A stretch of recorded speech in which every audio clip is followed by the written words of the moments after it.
Nobody clapped when I crossed the finish line. There was no crowd, no mentor patting my back, no best friend waiting with a proud smile. Just me, breathing hard, standing in the silence of something I had built with nothing but my own 2 hands, and a stubbornness that refused to die. And here's the thing nobody tells you about doing it alone.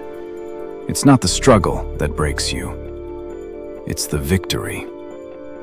Because when you win alone, you realize there's no one to share it with.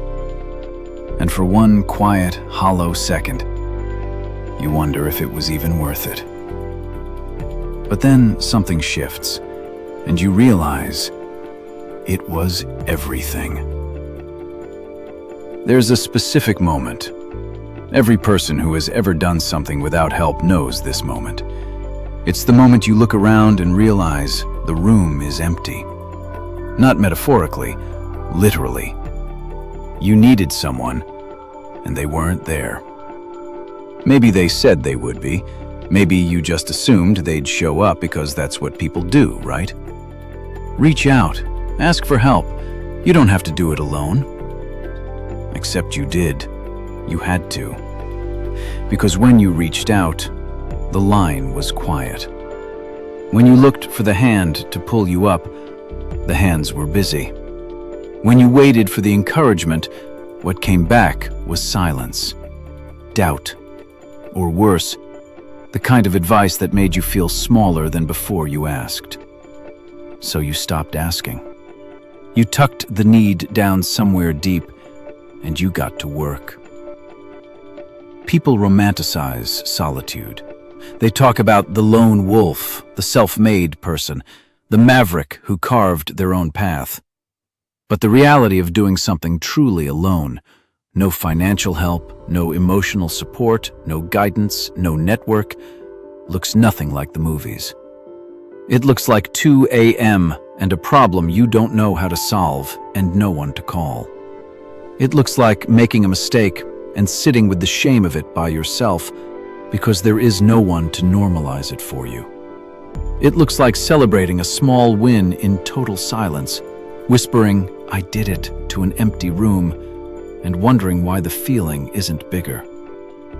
Doing it alone means you are simultaneously the student and the teacher, the coach and the athlete, the investor and the founder, the cheerleader and the player. You carry every role, every single day, without a rotation, without a break, without someone to say, "I've got it from here, rest." That is not a romantic thing. It is a brutal thing. And surviving it changes you at a cellular level. Here is what they don't put on the motivational posters. Doing it alone gives you something no one can ever take from you. Not because it builds character, that's a cliché, but because it builds evidence. Evidence that you can trust yourself.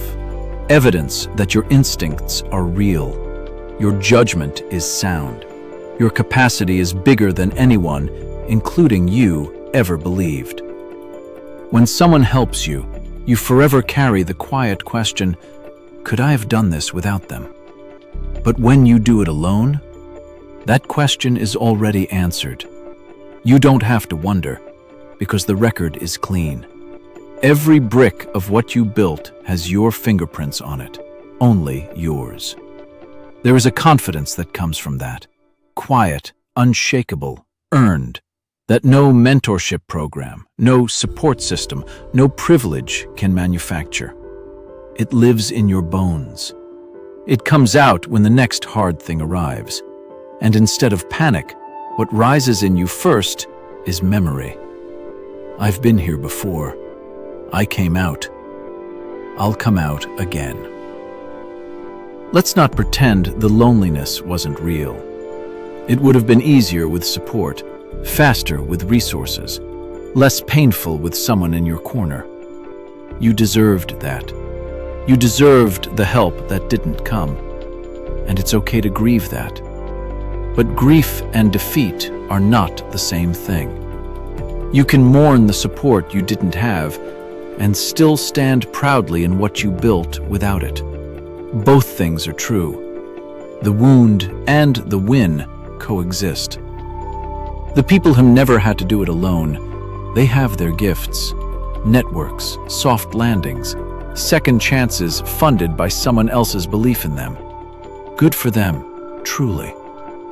But you have something different. You have a story that belongs entirely to you. A story that starts with nothing and ends with something.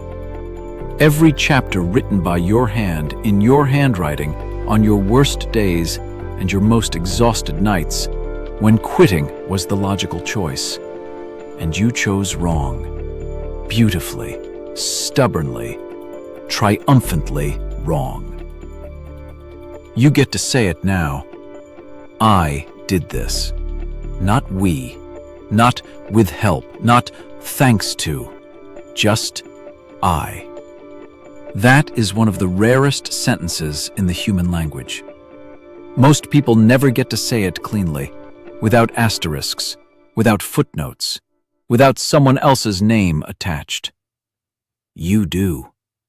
So say it loudly. Say it without guilt. Say it when the room is empty, and say it louder when the room is full.